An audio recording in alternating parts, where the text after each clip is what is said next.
Hi guys, இன்றைக்கி நம்ம இந்த ட்ராமாவோட நெக்ஸ்ட் எபிசோட் தான் பார்க்க போகிறோம். இப்போது நம்ம நியானை காட்டுறாங்க. இவனோட பேர் தங்ஷியும் தானே, ரெண்டுமே இவன் தான். என்ன லூக்கு தவிர மற்ற யாருக்குமே தெரியாது இந்த உண்மை. இப்போது இவனை கொல்ல சொல்லி ஒருத்தர் அனுப்பியிருக்கார்ல, அந்த கில்லரோட இவனுக்கு கனெக்ட் இருக்குன்னு ஒரு ஆளை கண்டுபிடிச்சிட்டான். அவனை அரகுற ட்ரெஸ்ஸில் கட்டி போட்டு ஏசியை ஃபுல்லாக வச்சு விட்டுட்டு, உன்னை யார் என்னை கொல்ல சொல்லி அனுப்புனாங்களோ அவங்களோட டீட்டெயில்ஸ் எல்லாம் கொடுத்தேன்னா நீ போய்க்கலான்னு சொல்லிட்டு இப்படி கட்டி போட்டு வச்சு கேட்டுட்ருக்கேன். எத்தனை நேரம் அவனால குளிர தாங்க முடியும்? உண்மையெல்லாம் சொல்ல ஆரம்பிச்சிட்டான்.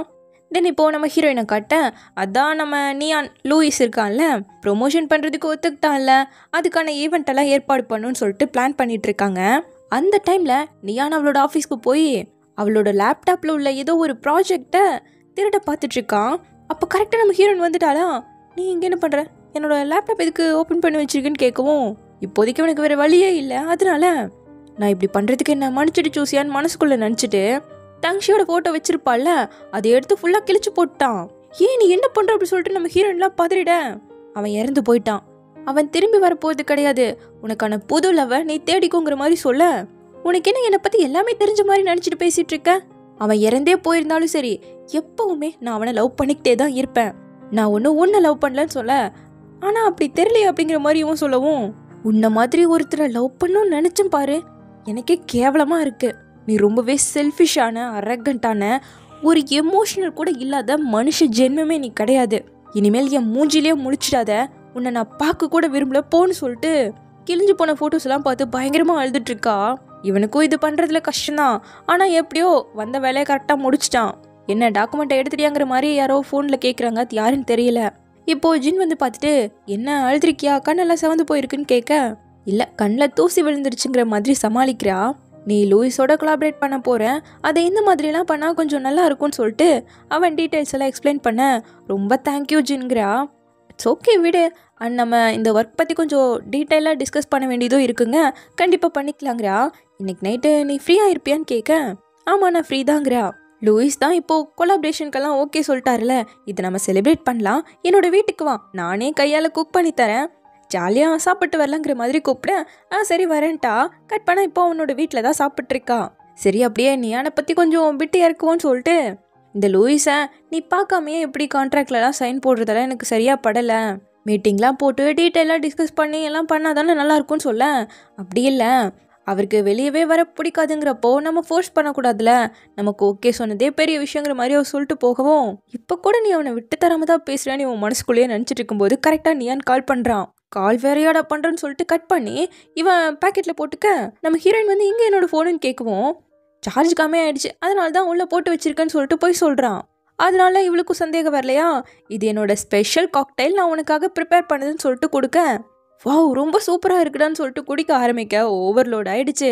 அங்கே இருக்க பொம்மையெல்லாம் பார்த்துட்டு, எதுக்காக என்னை பார்த்து முறைச்சிட்ருக்கீங்க, உங்களை இப்போ என்ன பண்ண போகிற பாருன்னு சொல்லிட்டு அதுக்கிட்ட முறைச்சிக்கிட்டோம், அதுக்கிட்ட சண்டை போட்டுக்கிட்டோம், அடிச்சுக்கிட்டோம், ஏதோ காமெடி பீஸ் மாதிரி பண்ணிகிட்ருக்கான்.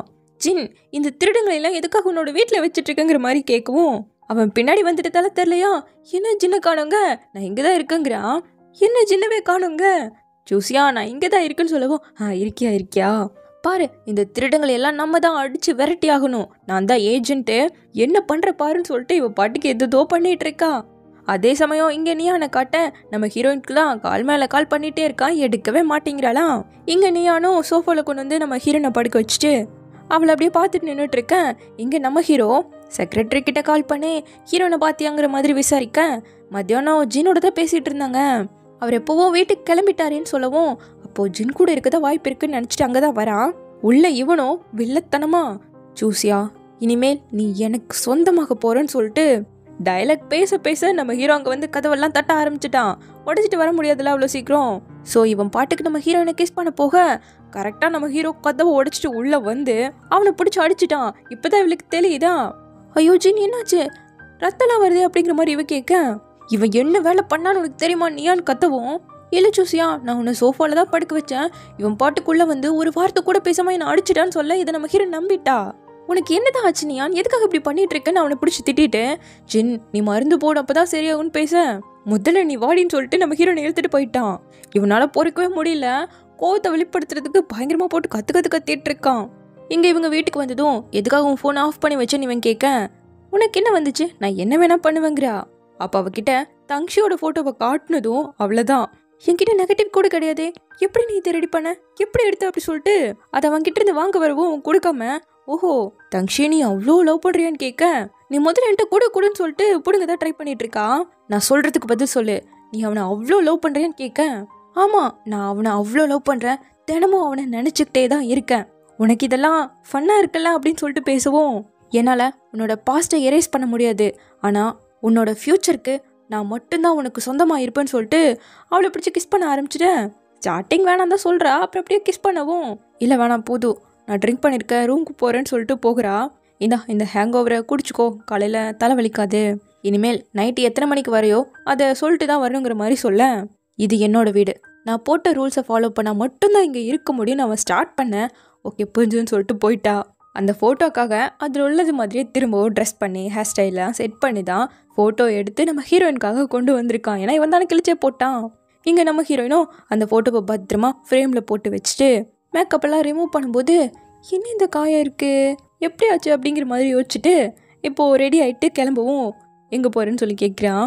ஈவென்ட் பற்றி டிஸ்கஸ் பண்ணுறதுக்காக ஜின்னோட கொஞ்சம் வேலை இருக்குன்னு சொல்லிட்டு போகக்கூடாதுங்கிறான். பக்கத்து வீட்டுக்கு தானே போகிறேன், இங்கே 10 மைல் தள்ளியா போகிறேங்க.